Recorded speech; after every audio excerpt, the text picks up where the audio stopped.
and cook them so they have a better texture.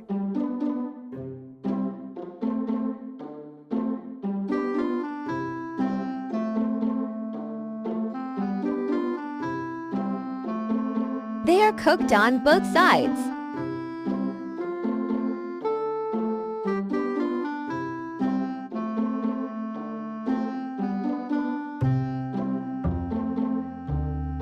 Then the burger bun is transferred to a plate. Then take a little ketchup and spread it on a slice of burger bun.